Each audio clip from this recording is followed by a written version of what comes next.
And welcome everybody to another edition of the GSMC Sports Podcast, brought to you by the GSMC Sports Network. As always, I'm your host, Kenneth Grunfelder, and it's great to have you guys here on this Friday, April 11th. We have a lot to cover on the show today. Before I get into all that, just want to remind you guys, as always, to tip or donate and get your comments recognized. Make sure to hit that super chat button in the chat if you want to see me acknowledge any thought or comment you may have throughout the live broadcast. Makes the show more lively, more entertaining between myself, the host, and you guys, the viewers. We appreciate you guys' viewership each and every day, so any contribution you can make to the show means the world to us as we put out content for you guys each and every day. And also, the other way to help out the show is by going to the link at the bottom of the show segment on the ticker, gsmcpodcast.net. That is gsmcpodcast.net. So, let's get into what we are going to discuss for today. So, we're going to start off the show. We're going to talk more about the Nuggets letting go of their head coach, Michael Malone, more details on that. We'll talk about what some of the players had to say, more specifically Nikola Jokic. In the second part of the show, we'll talk about Justin Fields opening up about his benching from last season with Pittsburgh, now the starting quarterback of the New York Jets, so we'll get into that. We will also get into talking about, in the third part of the show, the Phoenix Suns. They were officially eliminated from playoff contention, and their season is over, and we'll talk about that and just how, they have been, like we've been saying constantly when I've talked about them, they were a huge disappointment this year. One of the biggest disappointments in NBA history, I guess you could say. In the fourth part of the show, we will do MLB Power Rankings. So I will give you my top 5 teams, and I got to be honest, it's very tough. It's very tough because I feel like there's a lot of teams that you could put in the top 5. I know who I'm putting at number 1 and at number 2, but 3 through 5 is pretty tough. So we'll get into that later in the show. And then in the final part of the show, we will continue our power rankings or our divisional rankings post free agency. Today we will be covering the NFC South. So we'll get into that at the end. So you don't want to miss that. So now let's get into the first topic, which is talking more about the Denver Nuggets and the moves that they made recently. Letting go of their head coach, their GM. More details came out. I wanted to get into talking about what Nikola Jokic had to say on this. And this is what he had to say. When someone wants to change energy, that's probably what they do. In my country, if someone gets fired, word is probably you are the next. So I think that definitely changed something. Yeah, because supposedly the mood, the vibes around the team changed, and of course it's going to happen. I mean, you let go of a coach that you've had for a while, you won a championship with, and yeah, so, and especially when this kind of change happens late in the season, of course there's going to be some kind of change there. But, Jokic is saying that doesn't mean he's going to be next, because he's like probably the last person you're going to get rid of. But anyways, so he continued. He found out about the moves a little bit before everybody, but he didn't want to elaborate further on, what was specifically said when he met with the team president, Josh Kroenke. He said, Josh told me we made a decision, so it was not a discussion. It was a decision. He told me why, and I accepted it. I'm not going to say what he told me. I'm going to keep that private. It was a heavy day for everybody. He said it's part of the business. I think this is a business. I enjoy playing back home with my friends, but this is something that I want to win, something that there's parts of basketball, parts of the game you can make fun and joke about it, and you have joy. But for me, it's just like I think I'm a professional, and I think this is my job, so I'm trying to be as professional as possible. But it does seem like, players were kind of getting tired of, Michael Malone, and, it's come out that, there was a difference in philosophy. We talked about this between Michael Malone and Calvin Booth, the general manager. Players, including Jokic, were frustrated and fatigued by Malone's coaching style. And this is what ultimately led to them letting him go. Now, I think this was still a mistake. I don't think you do something like this close to the playoffs. Like, this is just, I feel like this is just unheard of. And maybe I'm wrong. I mean, maybe you got to go back and look, but I can't remember a coach losing his job when you're going to be in the playoffs, and the playoffs are right around the corner. Now, if someone could give me an example of that, I would appreciate it, because then that shows that you know ball. But I still don't get it. I would not have done that. You let this season play out, and then you make a decision afterwards. Now, this is what Kroenke had to say, the team president. What I would say, this is what he's saying. What I would say is that having observed that group over a period of time, there were certain trends that were very worrisome to me at different points in time. All that taken into consideration, wanted to try to figure out a way to potentially squeeze as much juice out of the rest of the season as possible. I became comfortable with the thinking of let's try to shake this tree and squeeze as much out of this as we can. I thought did he also say anything else?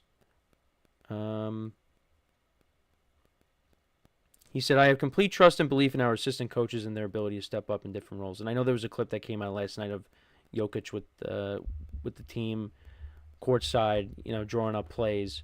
So, yeah, I mean, look, I still think, this is a good team even without, Michael Malone, but it's, I think, in terms of a title run, them going all the way to the finals, letting go of their head coach would be quite something, but I don't see that happening. But yeah, it just seems like ownership, was really sitting on this for a while, and and Denver was winning games, so they were like, all right, well, we're not going to make a decision on this. But once they started slumping, that's when they felt like, all right, we're going to make a move here now. Because, looking at, articles that I've been reading, they believed that, they could avoid, a disappointing end if they were to let go of Michael Malone and go in a different direction. But I don't know. I'm not really, I am not a fan of this, because I think you put more pressure on the coaching staff now because their roles increase now that you don't have Michael Malone there. So, yeah, I don't know. I was not a fan of this, but that's what they did. That's what they did. And, it comes out that, the players just weren't happy, and that's why, we talked about this earlier in the week, I said this is a players-driven league. Players have the power, ultimately.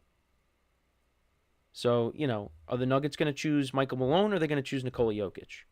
They're going to choose Nikola Jokic. Which, I kind of would too. But, again, I would make this decision after the year, not when you're about to make the playoffs. Now, the Nuggets did win in the post-Malone era. They played, right? They played last night or 2 nights ago? Yeah, they played 2 nights ago on Wednesday. They won 124-116 over the Kings. And all 5 starters scored in the double digits. Aaron Gordon had 21 points. Christian Braun had 25. Michael Porter had 21. Jokic had a triple-double. And Jalen Pickett had 18 points. And they still don't have Jamal Murray. He's going to come back at some point. Right? So, I still give Denver the respect as a team. But, when you can't help but not think about them not having a coach. And right now they are the 4th seed in the Western Conference. And, they're tied with the Clippers right now for that 4th seed. That could be the first round matchup. They play the Grizzlies tonight, and then they play the Rockets to close out the regular season. And then Both of those teams are a game behind the Lakers for the 3rd seed. But yeah, right now when you look at it, Thunder and Rockets, they got the 1 and 2. Lakers right now have the 3 at the moment, but that could change. You never know. But I think they'll keep it. Nuggets at the 4, Clippers at the 5. Warriors are at the 6 right now. They have the tiebreaker over the Grizzlies. Grizzlies are the 7. Timberwolves are the 8. Kings are the 9. And the Mavericks are the 10. So, and the Nuggets, they ended their losing streak in their first game without Michael Malone. So we'll see how they look in a playoff series, but it's just, I don't know. Again, I'm not a fan. Not a fan. And like I said when we talked about this earlier in the week, this is not the last time you're going to see this. You will continue to see this. Now, I'm not going to say frequently, like this is going to happen all over the place every year, but you are going to see this more in some capacity. I really do believe that. So, that's my thoughts on it, though. More details came out. It's when you hear players, that was probably more so the driving force. And, had that not been the case, probably would have kept his job, Michael Malone. But like I said, it's a players-driven league, and the Nuggets made a decision based on how the players felt, in my opinion. So we are going to take our first break now. And then when we come back, we are going to talk about Justin Fields. He opened up about his benching from last season. So we will get into that conversation. He is now with the Jets. So we'll get into all that when we come back from our first break of the show. So with that being said, stick around, and we'll be right back here on the GSMC Sports Podcast. I feel like I'm losing my mind. Is everybody in the world blind? Please, Lord, give me a sign, a sign. I feel like I'm losing my mind. Is everybody in the world blind? Please, Lord, give me a sign, a sign. I wanna be the greatest. Everybody on the fake shit. I look around and feel like everybody is the fakest. I make this every day and I'm impatient, hoping one day I blow up from the basement. Statement, the top is so vacant. I don't hear shit that I think is amazing. Waiting for my day when I'm playing sold out shows for 1,000 faces. Hey, give me that crown, get in my way and to be put down. It ain't your place, all this my town. If I want that shit, then I'll get it right now. I'm losing it, the noose it fits. I'm losing shit, a stupid myth. You choose to live or choose to dip. You choose to fight or lose your grip and lose a gift. I feel like I'm losing my mind. Is everybody in the world blind? Please, Lord, give me a sign, a sign. I feel like I'm losing my mind. Is everybody in the world blind?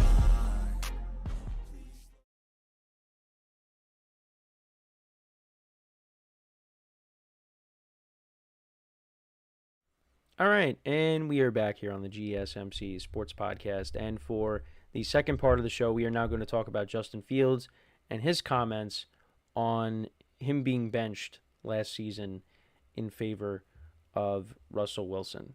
So this is the first time, or one of the first times at least, that Justin Fields spoke to the media since he signed with the Jets. And he's going to be the starting quarterback for the Jets going forward. We'll see what the Jets end up doing with their first pick in the draft in a couple of weeks. Maybe if a quarterback like Shedeur Sanders slides to them, do they take him? Or do they go with best player available? Now, before I get into that, though, or before I talk about Justin Fields, actually, I did want to bring up that Joe Flacco did sign with the Browns. He signed a 1-year deal. So they bring him in. They have Kenny Pickett there. So it looks like the Browns probably not taking a quarterback with their second pick. Well, with their first pick, second overall. And, we talked about earlier in the week that they could take Travis Hunter that's probably what they're going to end up doing, which I'm not happy about because I, as a Giant fan, I wanted Travis Hunter. But that means that Abdul Carter could be the pick for the Giants, unless they go with Shedeur Sanders. But if Shedeur Sanders falls to the Jets, could they take him? I think they're going to take best player available, regardless. But Justin Fields, back to him last season. Steelers got off to a 4-2 start with him. Russell Wilson was dealing with a bit of a calf issue, so he missed some time. And when he was ready to go, I thought, well, I don't know. Are you going to really pull the plug on Fields? The Steelers are playing good with him. And they did. They did. And this is what Fields had to say. He said, I'm a big believer in everything happens for a reason. I was put in a place where I wasn't in my entire life. I tried to have a different perspective on it. Russ has been in the league for a long time. I learned a lot of great things from him and got to learn a different perspective of things. It was different for me in a space where I wasn't really comfortable. But at the end of the day, Coach Tomlin made a decision he thought was best for the team, and I'm never going to go against that. I'm not a selfish guy, so I just tried to change my perspective, get better each and every day in practice. In this league, I have the mindset that you can't take things personal. I was just excited for what the Jets have going on here with Aaron Glenn, with the coaching staff and everything like that. It didn't have anything to do with Pittsburgh, but the opportunity I had here to make an impact and get things going. And, Fields is probably never going to tell you, but I feel like there is some bitterness, right? Because the Steelers, like I said, they were playing well when he was the quarterback. Now, was he lighting it up? No, but I thought he looked okay, right? I think it's probably maybe the best version of Justin Fields we've seen. Now, he didn't really, show off. No, he did. His running ability. Like, with the Bears, he had, these, 50-plus touchdown runs. We didn't see that with the Steelers. Although he did have a decent amount of rushing touchdowns in his play time. But, like I said, we didn't see those kinds of runs. Because, they didn't have him do that. But you want to see Fields develop more as a passer. And that's why Aaron Glenn said, we're going to let him play quarterback. That's what he's always wanted to do. I'm not saying he hasn't had a chance to do that in other places. That's not my issue, but I know what I want to do with that player. I obviously want to utilize his legs, but also want to give him a chance to go out there and play quarterback. Fields also said, and this is an article from The Athletic, I did what I was asked to do. I've never had a problem with that. I've always been a team player. I've always been advocating putting myself behind the team. I'm not going to get too much in depth on what was happening in Chicago or what happened last year in Pittsburgh, but I'm grateful for all the experiences I've had. I think the more time you have in this league, the more experience you have, so I think I'm progressing and getting better each and every year, so I'm excited to get things rolling this year. And he also talked about how, he's excited to play with, some of his former college teammates, Jeremy Rutker, Josh Myers, who they signed recently, and of course Garrett Wilson, when they were all at Ohio State playing together. But, I like what he said, but again, I don't think he's not going to publicly say anything that is going to bash the teams he was on previously. Because obviously his tenure in Chicago ended and, fans, were chanting his name, I think in the final home game. It was the final home game of the season. DJ Moore was talking about him, and how, he was saying Fields is better than all the quarterbacks that were coming in last year's draft. But obviously the Bears said, no, we got the number one pick. We're taking the best quarterback. And that's what they did. They traded Fields, and they got Caleb Williams. And Fields was with the Steelers last year. And then, of course, Fields was playing okay with the Steelers. They had a 4-2 record, and they benched him. And they put in Russell Wilson. Now, I think the Steelers should have explored the option of maybe taking out Russ and putting Fields in to maybe provide some kind of spark to the offense, because the Steelers ended up losing 5 straight games to end the year. And they just kept trotting Russ out there. Now, I'm not saying it was all Russ's fault, but he was definitely part of the blame. So, I mean, you could have provided some kind of spark if you put Fields in. With Fields, you could at least, hey, you could throw a little bit, you can run it. Russ is not that same player. Now, I think Russ is still a better passer than Fields is, but Fields is right now the better athlete. So, I don't know. But that's what they decided to do.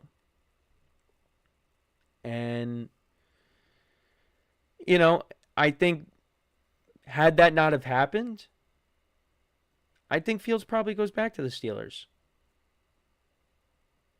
Because I think the money was around the same. And I think, the Steelers, to me, you know what you're getting with the Steelers. With the Jets, they've been going through many different head coaches and GMs over the course of the last 10 years. And, right now there's an unknown with this current regime. Now, you're hoping that it pans out, but you have some questions. But Fields said, you know what? I have an opportunity to go and start for this team. No questions asked. Because the Steelers are a team that they could be taking a quarterback with their first pick. Like, they could be taking Jackson Dart. Maybe. And, if the Steelers ended up taking a young quarterback, well, now Fields has to deal with that. With the Jets, I mean, they could still take a young quarterback, and we already talked about this, but they probably are taking a quarterback maybe later in the draft. And if that's the case, I don't think Fields has anything to worry about. What Fields has to worry about is his play. You don't have to worry about your level of play, and if you don't, play up, if you don't play well, then a young quarterback's going to take over. Because the Jets right now, it's Justin Fields and it's Tyrod Taylor. That's what they have. And I think Fields would really have to play poorly for Tyrod to step in and take over. So Fields is going to have a runway here to be the starter for the Jets. And how will he do with the Jets? I don't know. The Jets do have talent on the offensive side of the ball. The offensive line needs a little bit of work. I think they need to go out and get another weapon. And maybe you'll see that in the draft. You have a trio of running backs. There's talent there. Now, a lot of people love Tyler Warren, tight end out of Penn State. I think that would be a good move. We saw Brock Bowers get taken by the Raiders last year, and look what he did with them. Sam Laporta with the Lions, his rookie season. The Jets need a playmaker like that, and he could do. And he was, he was quarterback in high school. They ran a bunch of gadget plays with him at Penn State. The Jets could do that. So that could be, if that's best player available, then you know what? I would love that pick for the Jets. Because the Jets last year, they drafted the smarter pick. They could have taken Brock Bowers. They could have did that. But because they had a 40-year-old quarterback and Aaron Rodgers behind center, they said, no, we got to take an insurance policy in case Tyron Smith gets hurt. And they took Olu Fashanu. And that was a smarter pick. Now, they don't have a 40-year-old quarterback behind center anymore. They got a young, athletic guy in Justin Fields that can move around, that's mobile. So, if the pocket breaks down, he could scramble out of it. But I really want to see Fields this year develop as a passer. And how is he going to do now with this new regime? That remains to be seen. But, like I said, I don't think it doesn't seem like, he would have publicly bashed these teams if he wanted to. previous teams he was with. I think there's some things that he would like to say out loud that he's not going to. But you know what? I like what he said. Because that also shows there's a level of maturity there, too. Because he's been in the league now. This is going to be his 5th year in the league. And the NFL has a tendency to mature a lot of these guys. Now, I'm not saying Fields came in and he was, full of himself. But, it does teach you things when you have some adversity that you have to overcome and, some hardships. And, yeah, I think it caught him by surprise maybe that, hey, team's got a winning record right now, and the coach says, you're on the bench.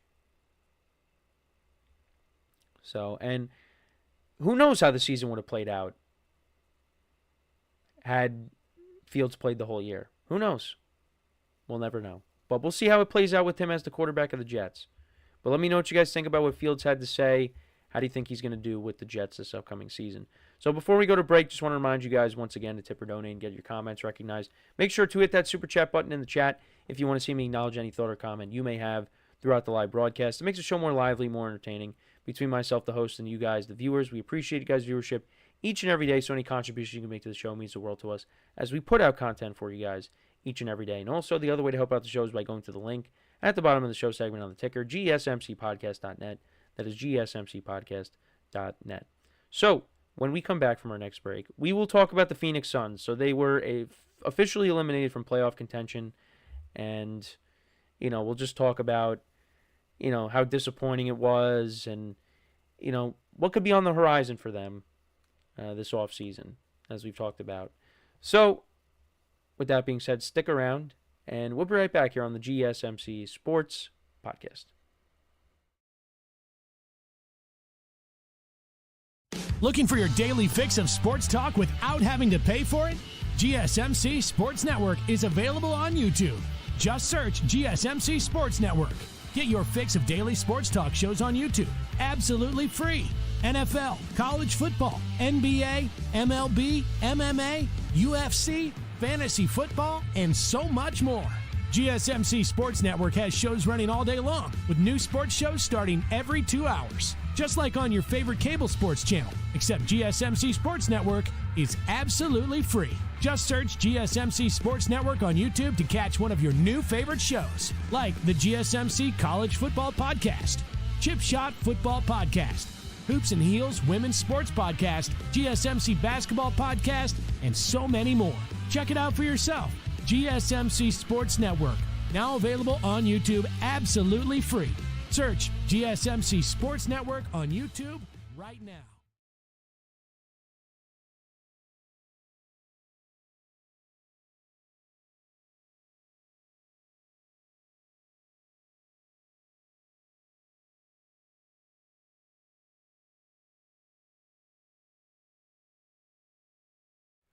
And we are back here on the GSMC Sports Podcast.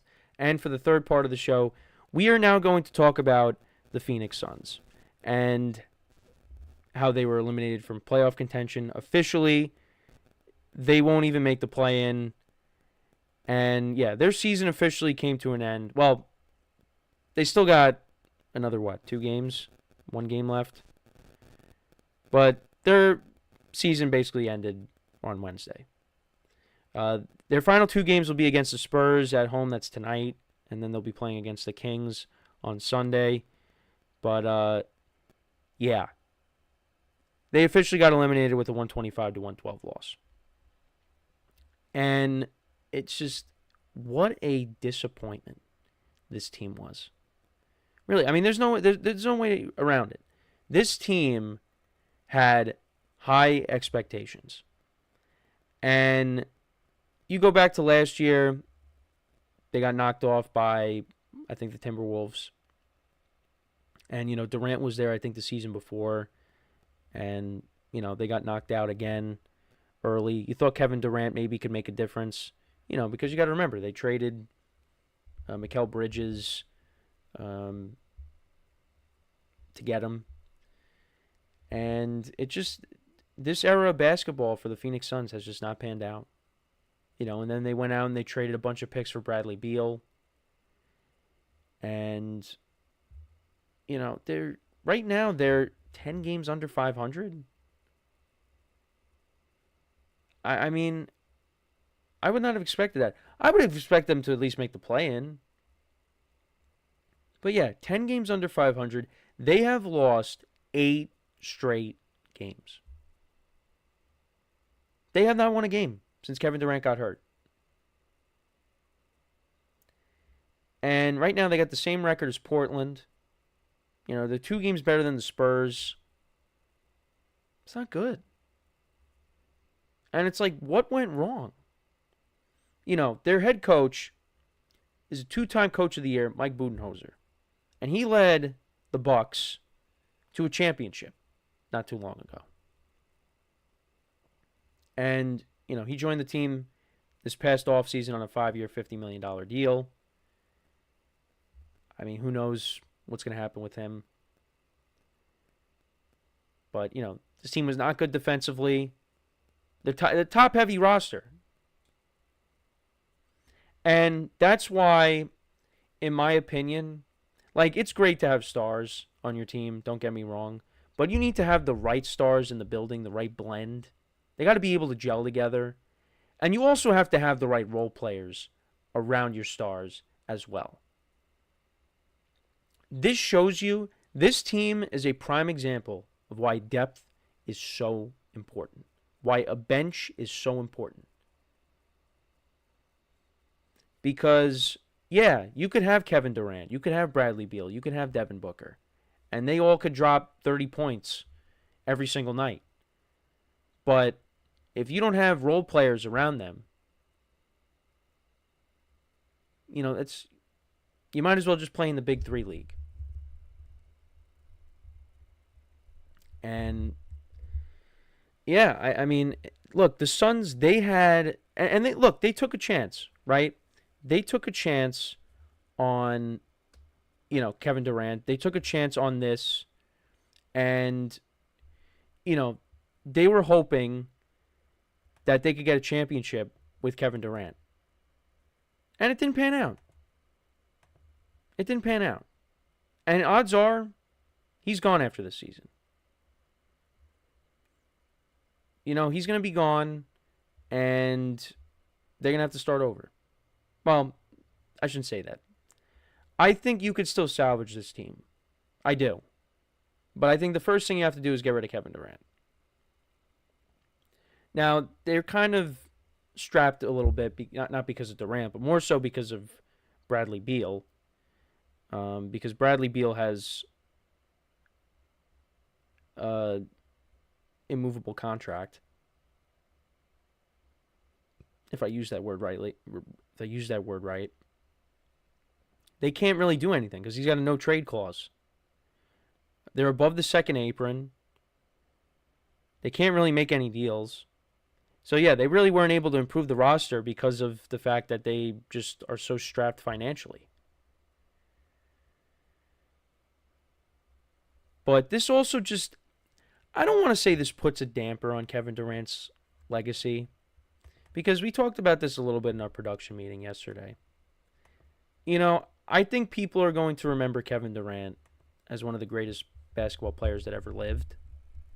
I don't think we're going to look back on his career and we're going to focus on, well, look at what he did, when he went to the Nets and Phoenix and how it didn't pan out.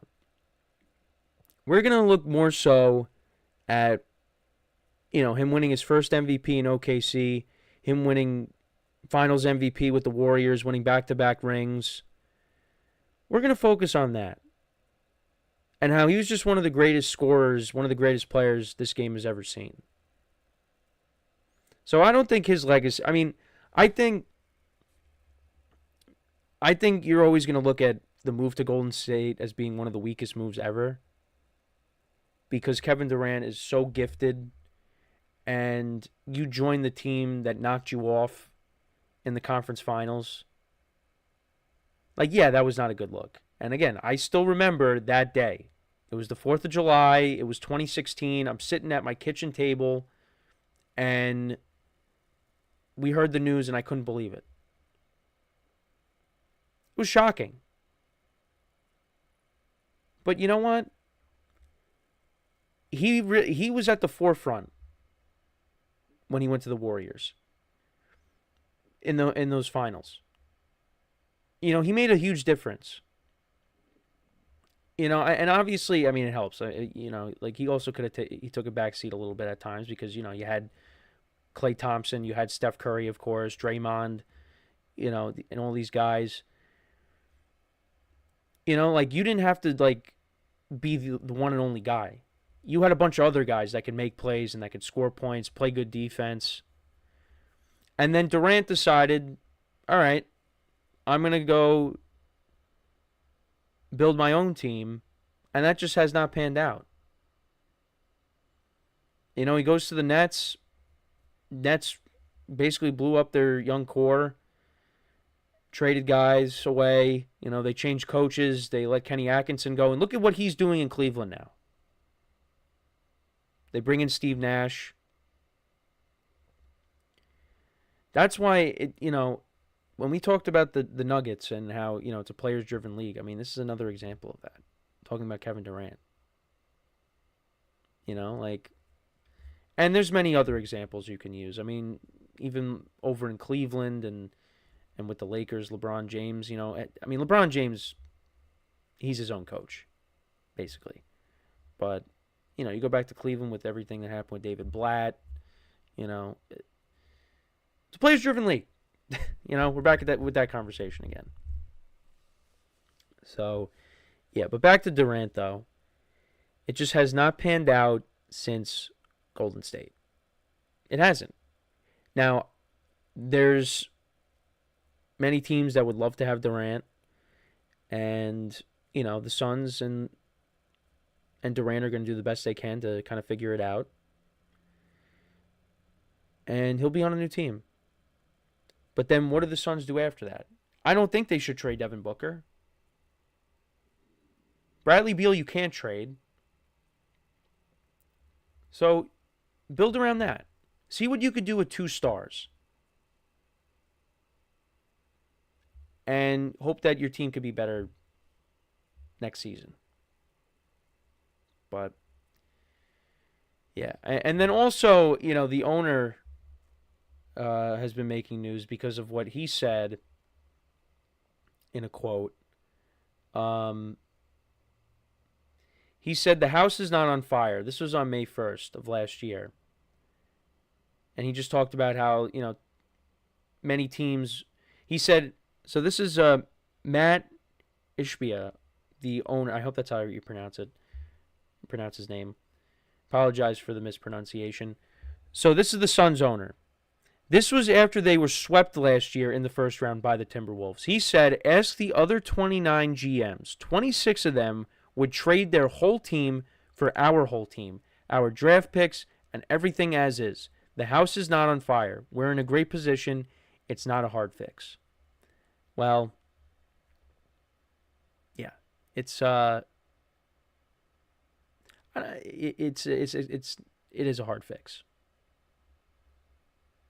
Because you have a player you really can't move. You're going to be losing Kevin Durant, and who knows? You could be trading Devin Booker, which I don't think they should.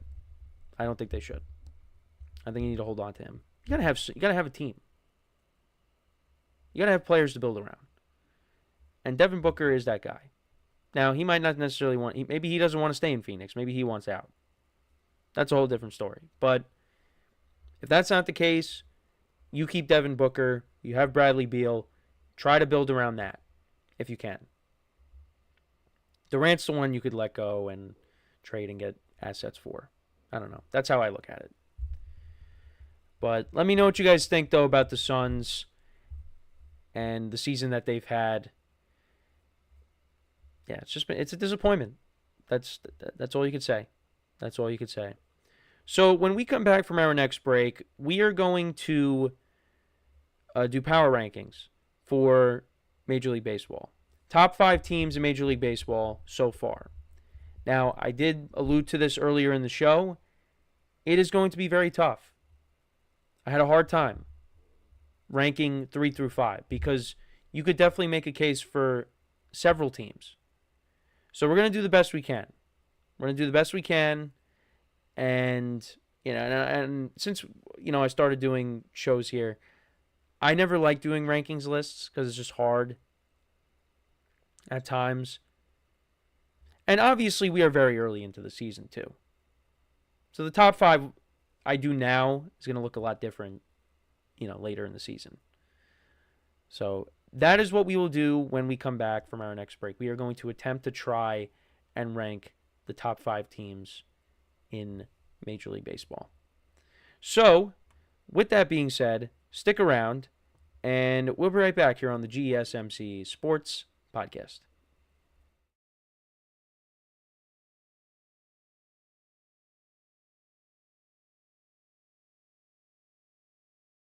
For the best and latest podcasts available anywhere, go to the podcast app on your cell phone and type in GSMC to access free content-rich podcasts on health and wellness, book reviews, sports, entertainment, relationships, social media, movies, technology, finance, and even weird news. Subscribe and download the GSMC Podcast Network's family of shows, available everywhere podcasts are found.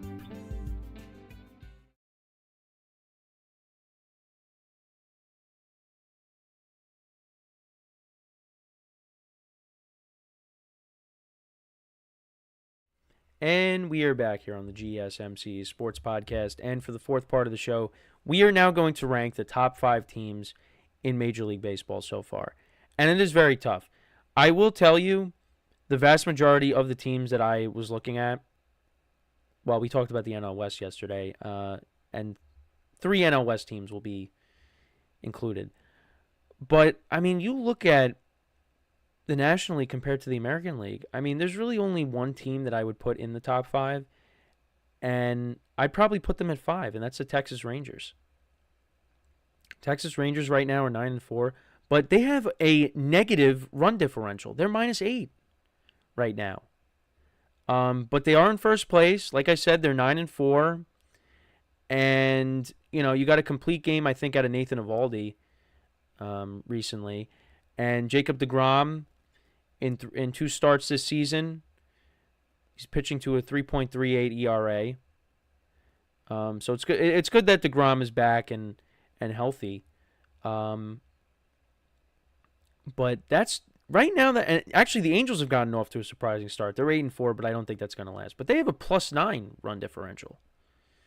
So, but yeah, I you know what? I'm going to put at least one American League team in the top 5, and right now I would put the Texas Rangers at 5. They have a very good lineup, of course. They got Josh Young back recently because he was on the IL. Let's see. Let's look at some. So Adolis Garcia has gotten off to a rough start. He's batting .190. He's got 2 homers and 5 RBIs, 682 OPS. Ever since that World Series run, he's been a disappointment. I don't know what happened to him. Like I said, Josh Young has come back. Right now in 15 at-bats, he's batting .467, no homers, 3 RBIs. He's got a 1,200 OPS. Corey Seager, he's got 3 homers on the year. He's only batting .220. So hopefully, he gets it going more. Marcus Semien, he's only batting .122 on the year. He's got 1 homer and 5 RBIs. But look, the Rangers, they got Bruce Bochy, right? And, I like their pitching staff. Yeah, a lot of these batting averages. Jake Berger's batting .119. But I think this team is also built on good pitching, right? With deGrom, with Eovaldi. So, look, they're in a good spot right now. They're 9-4. But, you'd like to see some of these other hitters step up a little bit and get this lineup going. All right, so now we're at number 4, and, again, it's tough. It's tough right now.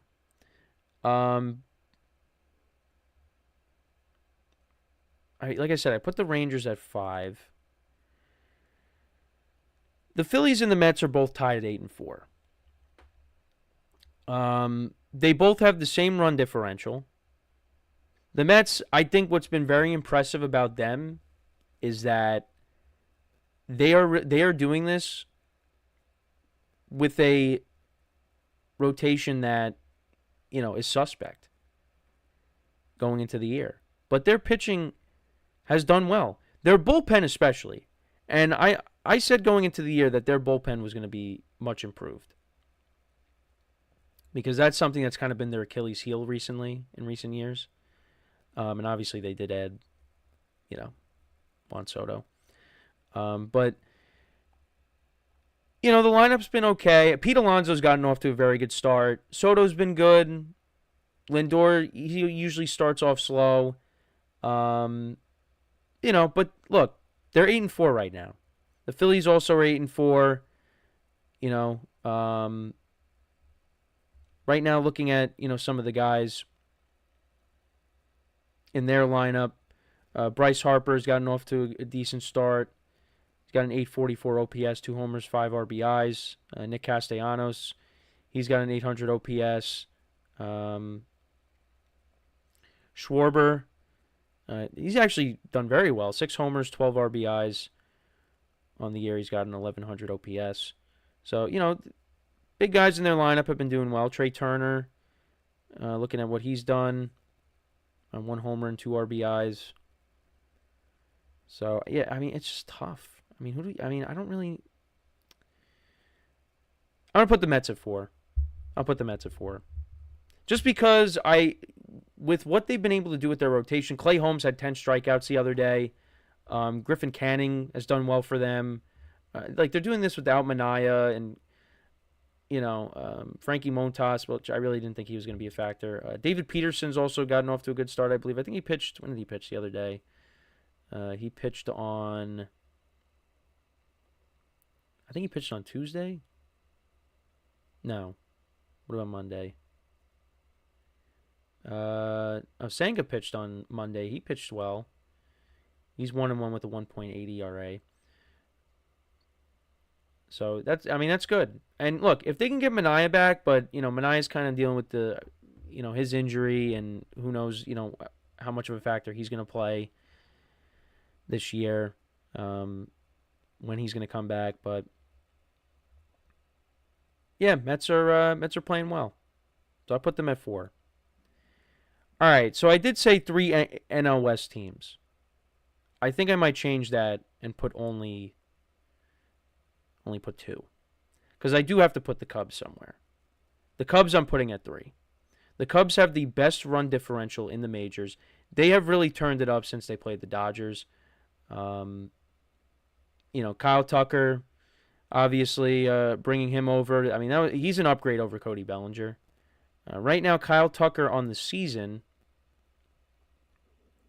he's batting .322, 5 homers, and 16 RBIs. He has 1,100 OPS. He has been quite the pickup for them. And then also Seiya Suzuki. Seiya Suzuki is having a good year. 4 homers, 15 RBIs, a 970 OPS, 300 batting average. Nico Horner, he's looked good. He's batting over 300. Looking at Ian Happ's numbers, he's got 1 homer and 8 RBIs, 203 batting average, not great. And they got a big series tonight, going up against, starting tonight against the Dodgers. Matthew Boyd, he starts tonight. He's 1-0, 0 ERA. They'll be facing Yamamoto, Sasaki, and Glasnow. But, the Cubs offense been picking it up. Also, the run differential's kind of been inflated just because of, they scored 20 runs against the A's recently. But right now, they're first place in the Central, so I got to give them that respect. So at number 2, I got the Padres, of course. Their run differential is plus 14. They're 10-3 right now. They're in first place in the West. Their bullpen has looked good. Obviously, their lineup is deep. They're missing some guys, but, when everybody's healthy, their lineup is very good. And I think that's the Dodgers' biggest competition in the West, is the Padres. So, I'm giving them the number 2 spot there. And then at number 1, of course, is the Dodgers. The Dodgers, right now, they're a half game back, dealing with some injuries right now, but they're going to get things right. And, they're good. They got the depth that they could deal with this. Freddie Freeman, of course, is on the IL, but you figure he's going to come back. But you still have Shohei Ohtani. You still got Mookie Betts, Teoscar Hernandez, Max Muncy. I mean, they're a machine. They're a wagon. Anthony in the chat, what's going on? He says, I'm happy my Marlins are playing this well, but I don't think this lasts. I think this is more of an aberration. I think by the deadline we're going to be under 500. Yeah, give the Marlins credit. They're 6-6, and I got to be honest, Anthony, when I took a look at that opening day lineup, I really couldn't name a single person in the lineup. I couldn't. Because that's just how much change has happened with that team.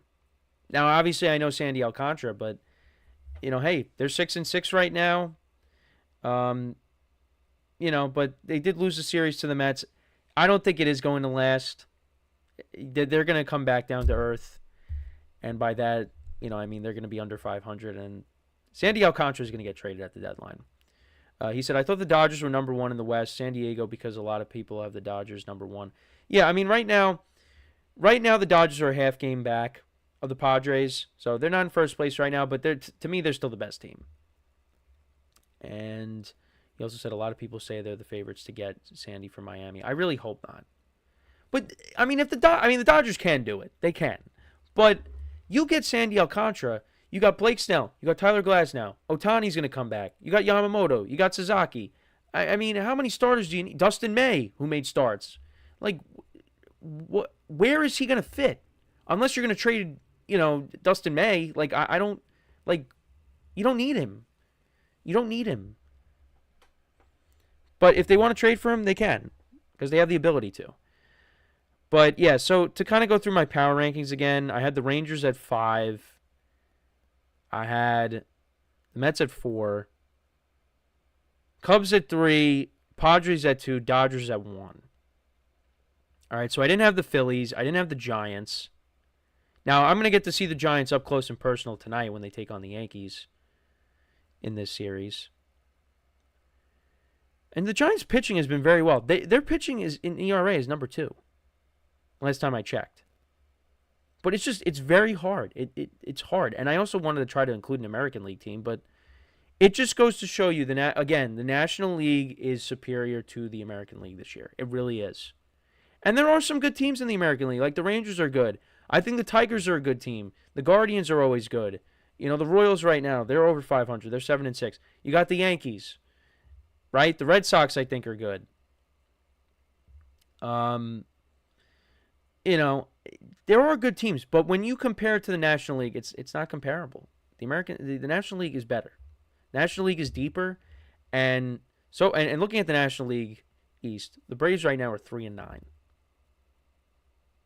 So that National League East pick is not looking good so far. Anthony also says in the chat, if they get Sandy, the Dodgers, of course, I think he's number 1 behind Yamamoto. Then it's Glasnow. Then it's Shohei.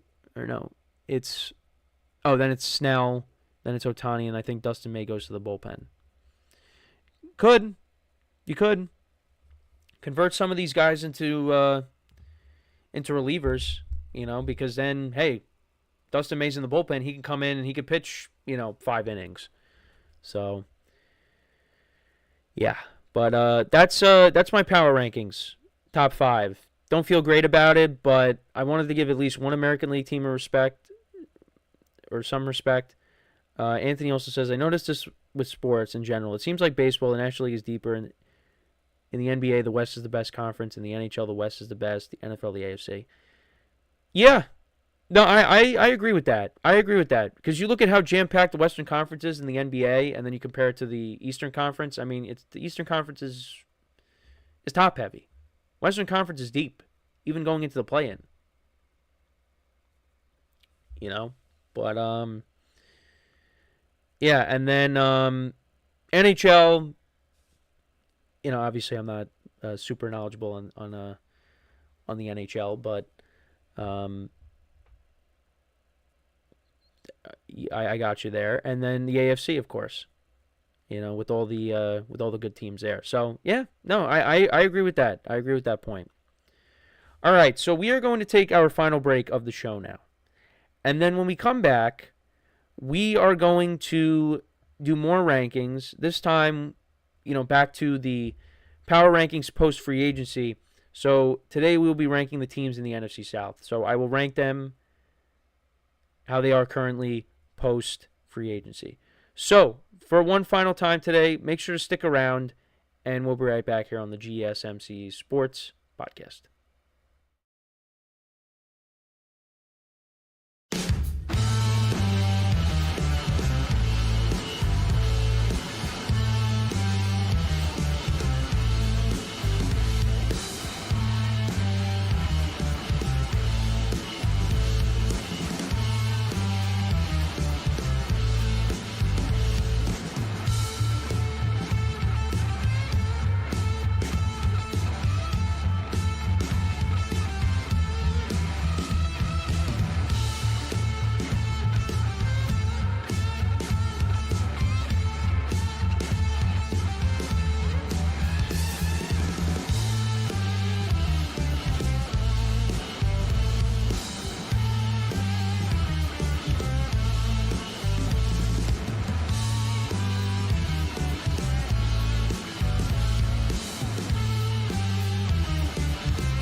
All right, and we are back here on the GSMC Sports Podcast. And for the final part of the show, we are now going to get into talking about the NFC South. The NFC South, we will do our rankings post-free agency with that division. So we're going to start off with the Saints. The Saints, to me, are at number 4. The Saints were not good last year. What they've done in free agency, I mean, they brought back Brandon Cooks. They did deal with a lot of injuries last year to the Saints. To Chris Olave, Rashid Shaheed. They bring back Brandon Cooks. And, I mean, he's kind of the replacement for Valdez-Scantling. Because Valdez-Scantling, he was impressive, I thought, in his playing time with the Saints. So, they bring back a veteran presence in Brandon Cooks. I think Cooks still has a little bit of gas left in the tank. Obviously not the same player he once was when he first got drafted by the Saints. But I think he can help. So they brought him in. They signed a center in Will Clapp. Jack Stoll, a tight end. They signed a corner. They brought back Juwan Johnson. They signed Justin Reed. Dante Pettis. Chase Young they brought back. Jonah Williams they signed. No needle movers really for me with the Saints. And look, they did get off to a 2-0 start, right? But then they kind of came back down to earth. And I just feel like in this division, I don't know. I just feel like and you got a rookie head coach coming in now, and Kellen Moore. I don't know. I'm putting the Saints last. I'm putting them last. So then at 3, I'm going to put the Panthers. The Panthers this offseason, not a lot of big moves. They brought in Nico Dowdle. They re-signed a lot of guys, so they didn't really do that much. I mean, again, we still got the draft coming up. Keep in mind, but and I think that's where you're going to see, major moves happen for the Panthers. But yeah, I mean, last year they also were not very good. However, you have to be optimistic on what you saw out of Bryce Young towards the end of the year. If he could step it up a notch next season, I mean, then you got to be even more encouraged. But I think, that benching, that really helped him. That helped him. He looked like a different quarterback when he stepped in. And they almost knocked off the Bucs in Carolina had Chuba Hubbard not have fumbled. They basically ended the Cardinals' playoff hopes, knocking them off. They almost beat the Eagles. They almost beat the Chiefs. They played the two teams that represented both conferences in the Super Bowl. Teams that played in the Super Bowl, the Panthers hung in with them. They came back against the Chiefs. They could have beat the Eagles. In Philly, got to give them respect. So let's see what they do next year. But I'm going to put them, again, not a lot of needle movers in free agency. Really no needle movers in free agency. But to me, I think they're in a better spot right now than the Saints. So then at number 2, got the Atlanta Falcons. All right. Defense is what they need to address in the draft. They did sign Leonard Floyd to help on defense. They also signed Morgan Fox, defensive tackle, Mike Ford Jr., corner. They brought back Cordero Hodge, who scored that game-winning touchdown in overtime last year against the Bucs. They brought back Mike Hughes. Not a ton of moves by the Falcons. A lot of their moves are going to come in the draft. But I think defense is really what they're going to have to address there. Maybe they add another weapon, but you're kind of set on offense. Because you have Bijan Robinson, you got Drake London as a number 1. You got, Kyle Pitts. Every year we say, is he going to break out, but it doesn't happen. Darnell Mooney's your number 2. Yeah, it's Michael Penix's show now. Defense is where they really got to lock in and take the right guys. And we'll see if they do that. The defense was not very good last year.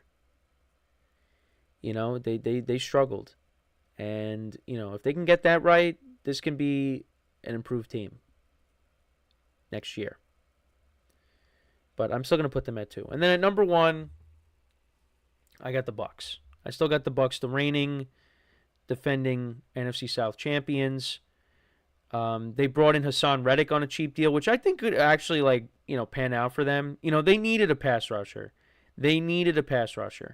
And I think that's also something that they can also address in the draft, because they do get, pass rush up the middle with Vita Vea, but they need guys on the outside that can get to the quarterback. And Hassan Reddick had a very disappointing year with the Jets and, with all the contract stuff. Hassan Reddick could be, a good pickup. But I think the Bucs definitely got to, add more to that defense in the draft. That's another team that needs it. They brought back Chris Godwin, which I didn't expect it. I thought Chris Godwin was going to end up going elsewhere, and he did almost sign. I think he almost signed with the Patriots, but then he signed back a 3-year, $66 million contract, $44 million guaranteed. Godwin was on his way to having his best season as a pro, and then he unfortunately got hurt. Late in that game against the Ravens on Monday night. And you bring him back with Mike Evans, and Jalen McMillan showed you something last year in his rookie year. Cade Otton, the running backs, Baker Mayfield. This is a good offense, and bringing back Godwin helps. They brought back Levante David on defense, but outside of that, they really did not do. They didn't do that much. This division, of all the moves they made, there really wasn't any move where you're like, wow, that was a great move by this team. I guess, with the Bucs bringing back Godwin, but,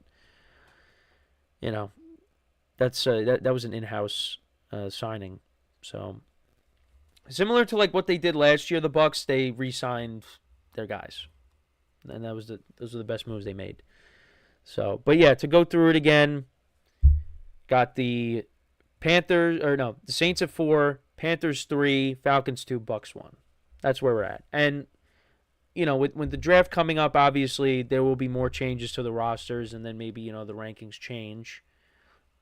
But that's kind of how I have it right now. So, next week, we'll cover the NFC West, and then we will cover all of the divisions in the AFC as well. So, make sure to tune in for that.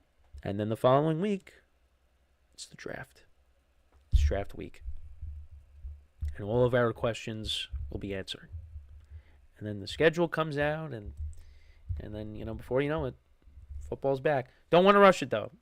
Don't want to rush the summer. Got a lot of exciting things coming up over the summer. I don't want to rush it. And also that means baseball. Well, I might want to rush it because, the Yankees are disappointing me, the baseball side of things. But right now they're 7-5. Okay, they won a big game the other day, although Devin Williams almost blew the game, but they got by. For the Yankees, it's all about just getting by.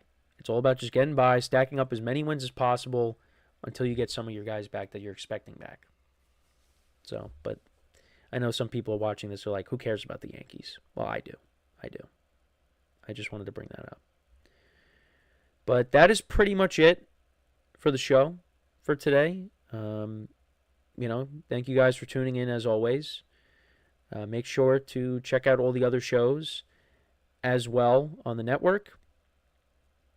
Again, NBA playoffs are coming up. Regular season is almost over. Ends this weekend. There's still some things that are some playoff spots that are up for grabs.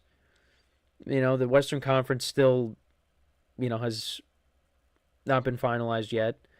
Looking at the Eastern Conference, as we kind of jump around a little bit here. I was about to wrap up here, but to go to the Eastern Conference quickly. So, actually, yeah, the top 6 spots are finalized. There could be a change in how the play-in is set up with, 7 through 8. Could the Bulls pass the Hawks and get the 8th spot? Because they're a game behind them. But, yeah, top 6 spots are set. The first-round matchups, at least, 3 through 6, you're getting Pacers-Bucks again in the first round, and then you're getting the Knicks and the Pistons. And they just played each other last night, and the Pistons won. Although the Knicks were resting some guys. So, we will we'll see how it all goes. But yeah, playoff matchups will be finalized by next week. With the play-in. And NHL playoffs are coming up soon. We'll see how many games are left in their schedule. There's about another week of games. Regular season games, and then that'll start up, and then you got playoffs for that, and and then when does the I was gonna say the WNBA. The WNBA doesn't start for another month. It actually starts. I think this is preseason. It starts the night I go to the Yankee Met game when Juan Soto makes his return to the Bronx. So, yeah, I can't wait for that night. That's gonna be a fun game. I'm actually going to 2 games. So I'll be going to that one, and then be going to I think the first Yankees Red Sox game of the season in the Bronx. That'll be on that's on June 6th.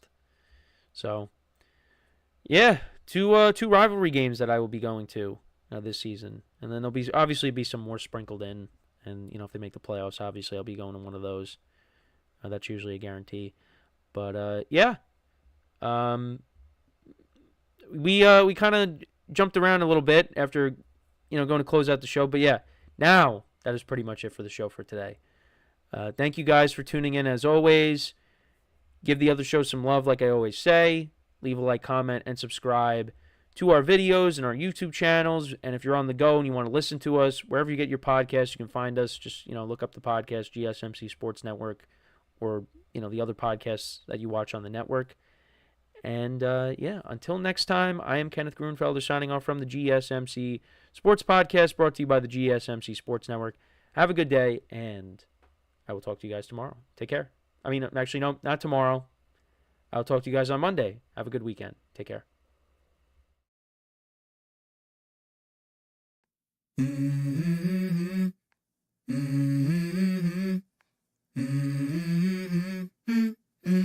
Let's go. I wake up to a little bit of drool on my pillow, feel like it's gonna be a bad day. Yeah, I'm tired of shit.